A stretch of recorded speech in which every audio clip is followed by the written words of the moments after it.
स्वागत है आपका बी न्यूज नेशन में। मैं हूं आबिद हुसैन शेख।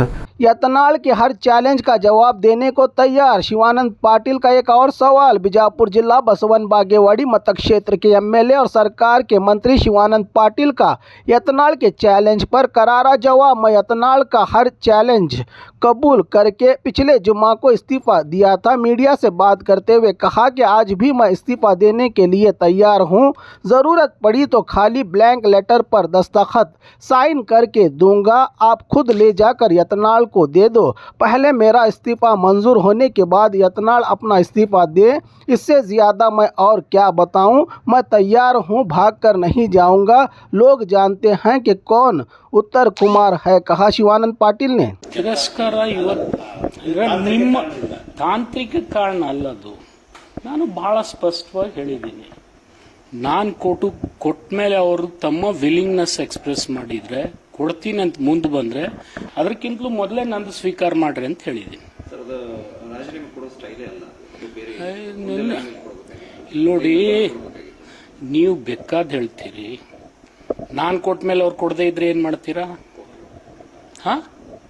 ನಾನು ಕೊಡ್ತೀನಿ ಅಂತ ಇವತ್ತು ರಾಜ್ಯದ ಜನರ ಮುಂದೆ ಹೇಳಿದ್ದೀನಲ್ಲ, ನಿಮ್ಮ ಮುಂದೆ ಹೇಳ್ತಾ ಇದ್ದೀನಿ. ಈಗ ಇವತ್ತು I am sticking on to my decision. ಮತ್ತೇನು ಬೇಕು? ಅದು ಅವ್ರಿಗೆ ಬಿಟ್ಟಿದ್ದು, ಅವ್ರ ವಿವೇಚನೆಗೆ ಬಿಟ್ಟಿದ್ದು. ನನ್ನ ಕೆಲಸ ಏನಿತ್ತು, ಅವರೊಂದು ಸವಾಲು ಹಾಕಿದ್ರು. ವಿಶೇಷವಾಗಿ ಶುಕ್ರವಾರನೂ ಡೆಡ್ಲೈನ್ ಹಾಕಿದ್ರು ಅವರು. ಅದಕ್ಕೆ ನನಗೆ ಅನಿವಾರ್ಯವಾಗಿ ಕೊಡಲೇಬೇಕಾಯ್ತು. ಯಾಕಂತಂದ್ರೆ ಸವಾಲು ಸ್ವೀಕಾರ ಮಾಡದೇ ಇದ್ರೆ ನಾಳೆ ನಾನು ಸಾರ್ವಜನಿಕವಾಗಿ ಮುಖ ತೋರಿಸ್ತಕ್ಕಂಥ ಸ್ಥಿತಿಗೆ ಬರ್ತಿದ್ದಿಲ್ಲ. ಮತ್ತು ಅವರು ಪದೇ ಪದೇ ಇದೊಂದು ಅಪಾರ್ಚುನಿಟಿ ಯೂಸ್ ಮಾಡಿಕೊಂಡು ಸುಮ್ಮನೆ ಅದು ಆಗದೆ ಇರತಕ್ಕಂಥ ಮಾತುಗಳನ್ನು ಆಡ್ತಾ ಹೋಗ್ತಿದ್ರು ಅವರು. ಅದು ಅಕಸ್ಮಾತ್ ಅವರಲ್ಲಿ ಆತ್ಮಸ್ಥೈರ್ಯ ಇತ್ತು, ಒಂದು ಶಕ್ತಿ ಇತ್ತು ಅಂದರೆ ಅವ್ರು ಪ್ರದರ್ಶನ ಮಾಡಲಿ, ನಂದೇನು ಅಭ್ಯಂತರ ಇಲ್ಲ. ಇವತ್ತು ನಾನು ಹೇಳ್ತೀನಿ, ನಾನು ಅವ್ರು ಕರ್ಕೊಂಡೇ ಹೋಗಿ ಸ್ಪೀಕರ್ ಕೊಡ್ತೀನಿ, ಆಯ್ತಾ? ನಾನು 100% ರೆಡಿ ಇದ್ದೀನಿ. ಸವಾಲ್ ಗಿವಾಲ್ ನಾನು ಹಾಕಿಲ್ಲ. ಸವಾಲ್ ಹಾಕಿದವ್ರಿಗೆ ಉತ್ತರ ಕೊಟ್ಟಿದ್ದೀನಿ ಅಷ್ಟೇ. ನಾನು ಸವಾಲ್ ಹಾಕ್ತಕ್ಕಂಥ ಮನುಷ್ಯನೂ ಅಲ್ಲ. ನಾನು 30 ವರ್ಷ ರಾಜಕಾರಣದಲ್ಲಿ ನೀವು ನೋಡಿದ್ದೀರಿ. ನಾನು ಯಾವತ್ತೂ ಸವಾಲ್ ಹಾಕಿಲ್ಲ. ಮತ್ತು ಸವಾಲ್ ಹಾಕಿದವ್ರಿಗೆ ನಾನು ಸ್ವೀಕಾರ ಮಾಡಿ ಉತ್ತರ ಕೊಟ್ಟಿದ್ದೀನಿ. ನೋಡಿ, ಅವ್ರು ಅನ್ಬಾರ್ದಿತ್ತು ಪಾಕಿಸ್ತಾನ ಅಂದ್ರೆ ಏನು. ಪದೇ ಪದೇ ಪಾಕಿಸ್ತಾನ ಜೊತೆ 2 ಸರ್ತಿ ಯುದ್ಧ ಮಾಡಿ ಗೆದ್ದ ಮೇಲೂ ನೀನ ಪಾಕಿಸ್ತಾನ ಹೆಸರು ಹೋಗ್ಬಿಡ್ದೆ. ಇನ್ನೊಂದು ಸರ್ತಿ ಮಾಡೋಣ, ಅದಕ್ಕೇನಿದೆ? ಸುಮ್ಮನೆ ಪಾಕಿಸ್ತಾನದ ಒಂದು ನೆಪ ಮಾಡಿಕೊಂಡು ಜನರ ಭಾವನೆ ಕೆರಳಿಸ್ತಕ್ಕಂಥದ್ದು ಸರಿ. ಅದು ತಪ್ಪಲ್ರಿ. ನಾನೇ ಹೇಳಿದ್ದೀನಲ್ಲ, ಫಸ್ಟ್ ಡೇ ನಾನೇ ಹೇಳಿದ್ದೀನಿ. ಯಾಕೆ ನಾನು ಈ ಮಾತು ನಿಮಗೂ ಹೇಳ್ತಾ ಇದ್ದೀನಿ ಅಂದರೆ, ಆ ವೇದಿಕೆಯಲ್ಲಿ ನಾನು ಜಿಲ್ಲಾ ಉಸ್ತುವಾರಿ ಸಚಿವರು ಬಂದಿಲ್ಲ ಅಂತ ನಾನು ಹೇಳೇ ಇಲ್ಲ. ನನಗೆ ಸುವರ್ಣ ಟಿವಿದವರು ನನಗೆ ಪ್ರತ್ಯೇಕವಾಗಿ ಕರೆದಾಗ ನಮ್ಮ ಡಿಸ್ಕಷನ್ನಲ್ಲಿ ಆ ವಿಷಯ ಪ್ರಸ್ತಾಪ ಆಯಿತು. ನಾನು ಇಷ್ಟೇ ಹೇಳಿದೆ, ಅವ್ರು ಬರಬೇಕಾಗಿತ್ತು, ಅವ್ರು ಬಂದಿಲ್ಲ. ಬರ್ತಾರಂತೇಳಿ ಮುಸಲ್ಮಾನ್ ಬಾಂಧವರು ನನಗೆ ಹೇಳಿದ್ರು. ಅವ್ರು ಬರ್ತಾರೆ, ನೀವು ಬರ್ದಿದ್ರೆ ತಪ್ಪಾಗ್ತದೆ ಅಂತ ಹೇಳಿ ಕೂಡ ಹೇಳಿದ್ರು ಅವರು ನನಗೆ. ಅದು ಬಂದಿಲ್ಲ ಅಂತ ಇಷ್ಟೇ ಪ್ರತಿಕ್ರಿಯೆ ಕೊಟ್ಟಿನಿ. ಅದೇನು ದೊಡ್ಡದಿದೆ? ನೋಡಿ, ಇಂಥ 100 ದೂರು ಕೊಟ್ಟರು ನಾನು ಅದನ್ನು ಕೇರ್ ಮಾಡೋದಿಲ್ಲ. ಇದನ್ನು ಆಲ್ರೆಡಿ ಹೇಳಿದ್ದೀನಿ. ಮತ್ತೇನಾದರೂ ಹೇಳ್ಬೇಕಾ?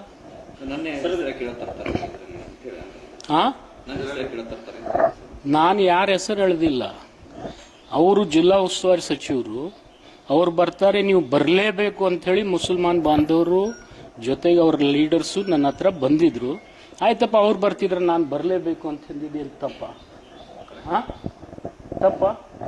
ಅವ್ರು ಬರುವುದಿಲ್ಲ ಅಂತೇಳಿ ನನಗೆ ಹೇಳೇ ಇಲ್ಲ. ಅವ್ರು ಮತ್ತು ಸಹಜವಾಗಿ ಮಾತಾಡಿದ್ದಕ್ಕೆ ಈ ರೀತಿ ಪ್ರತಿಕ್ರಿಯೆ ಕೊಡೋದಿದ್ರೆ ನಾನು ಭಾಳ ಕೊಡ್ಬೋದು. ಆದ್ರೆ ಅದಕ್ಕೆ ನಾನು ಹೋಗೋದಿಲ್ಲ. ಮತ್ತು ನಿಮಗೂ ಹೇಳ್ತೀನಿ, ನನಗೆ ಜಗಳ ಬೇಕಾಗಿಲ್ಲ. ನಾನು ಮಿಸ್ಗೈಡು ಇದ್ರಲ್ಲಿ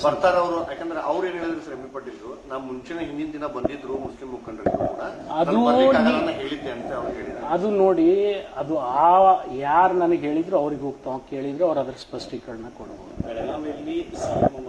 ನೋಡಿ, ನನಗೂ ಇತ್ತಲ್ರಿ, ನಮಗೂ ಇತ್ತಲ್ಲ, ನಮಗೂ ಹೋಗ್ಬೇಕಾಗಿತ್ತು. ನನ್ನ ಕ್ಷೇತ್ರ ಜನನೂ ಹೋಗಿದ್ರು, ಎಲ್ಲ ಶಾಸಕರಿಗೂ ಹೋಗ್ಬೇಕಾಗಿತ್ತು. ಮತ್ತೆ ಹಂಗಾದ್ರೆ ಕಟಕ್ದೊಂಡ ಯಾಕೆ ಹೋಗ್ಲಿಲ್ಲ?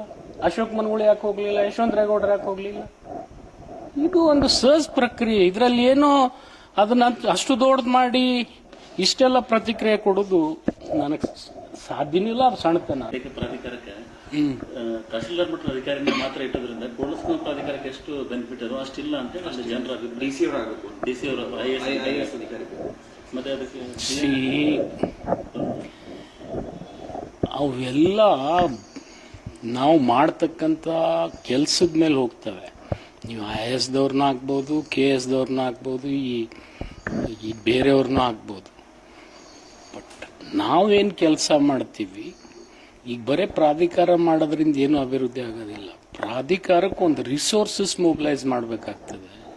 ಆ ರಿಸೋರ್ಸಸ್ ನಾನೇ ಮೊಬಿಲೈಸ್ ಮಾಡ್ತಾ ಇದ್ದೀನಿ. ಬಾಗೇವಾಡಿ ಪ್ರಾಪರ್ ದಲ್ಲೇ ನಾವು ರಿಸೋರ್ಸಸ್ ಮೊಬಿಲೈಸ್ ಮಾಡಿ ಸರ್ಕಾರ ವೆಲ್ ಆ್ಯಂಡ್ ಗುಡ್ ಏನಾರು ಕೊಟ್ಟರೆ ಭಾಳ ಒಳ್ಳೆಯದು.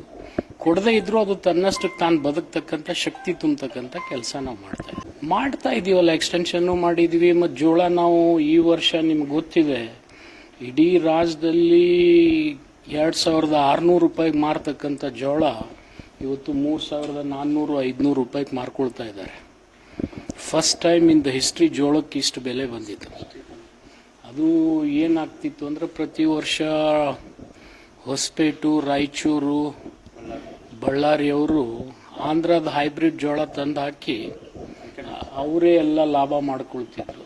ಬಟ್ ಮೊದಲನೇ ಬಾರಿಗೆ ಬೀದರ್ ಹಿಡ್ಕೊಂಡು ಧಾರವಾಡವರೆಗೆ, ಹಾವೇರಿವರೆಗೆ ಜನ ಜೋಳ ಬೆಳೆದವ್ರಿಗೆ ಒಂದು ಬೆಲೆ ಬರಲಿ ಅಂತ ತಿಳ್ಕೊಂಡು ಮೊದಲನೇ ಬಾರಿಗೆ ನಾನು ಪ್ರಯತ್ನ ಮಾಡಿ ಆ 3 ಜಿಲ್ಲೆಯವ್ರಿಗೆ ನಾವೇನು ನಿಲ್ಲಿಸಿಲ್ಲ.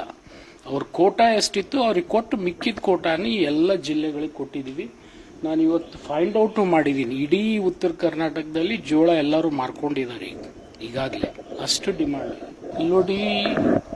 ಯಾವಾಗ ಪಾಕಿಸ್ತಾನದವರು ಇಂಥ ಕುಹಕ ಶಕ್ತಿಗಳಿಗೆ ಸ್ಫೂರ್ತಿ ಕೊಡ್ತಾರೆ ಅವಾಗ ನಾವು ಅವರಿಗೆ ಉತ್ತರ ಕೊಡಲೇಬೇಕು. ಅದು ಯಾವುದೇ ಪಕ್ಷ ಇರಲಿ, ಬೇರೆ ಥರ್ಡ್ ಫ್ರಂಟೇ ಇರಲಿ, ಕೊಡಲೇಬೇಕು, ಉತ್ತರ ಕೊಡಲೇಬೇಕು. ಯಾಕಂತಂದರೆ ಇದಕ್ಕೊಂದು ಇತಿಶ್ರೀ ಹಾಡಲೇಬೇಕು. ಈ ಒಂದು ಒಳ್ಳೆ ಟೈಮ್ ಬಂದಿದೆ. ಉತ್ತರ ಕೊಟ್ಟರೆ ಕೇಂದ್ರ ಸರ್ಕಾರದ ಜೊತೆ ಇಡೀ ದೇಶದ ಜನ ಇರ್ತಾರೆ. ಪಕ್ಷಗಳು ಬಿಟ್ಬಿಡಿ, ಪಕ್ಷಗಳು ಇರ್ತಾವೆ, ಇವತ್ತು ನಾಳೆ ಇರೋದಿಲ್ಲ. ಆದರೆ ಎಲ್ಲ ಜನರ ಆಸೆ ಇದೆ ಇಂಥವ್ರಿಗೆ ಒಂದು ತಕ್ಕ ಉತ್ತರ ಕೊಡ್ಬೇಕಂತೇಳಿ. ಮತ್ತು ಇಸ್ರೇಲ್ದಲ್ಲಿ ಆಗಲಿಲ್ವಾ, ಅದು ನೋಡೋಣ. ಅದು ಆಗ್ಬೇಕಂತ ನಾನು ನಿರೀಕ್ಷೆ ಮಾಡೋದಿಲ್ಲ. ಬಟ್ ಇಂಥ ಜನರಿಗೆ ಒಂದು ಉತ್ತರ ಕೊಡಬೇಕಾದಂಥ ಅವಕಾಶ ಭಾರತಕ್ಕೆ ಬಂದಿದೆ.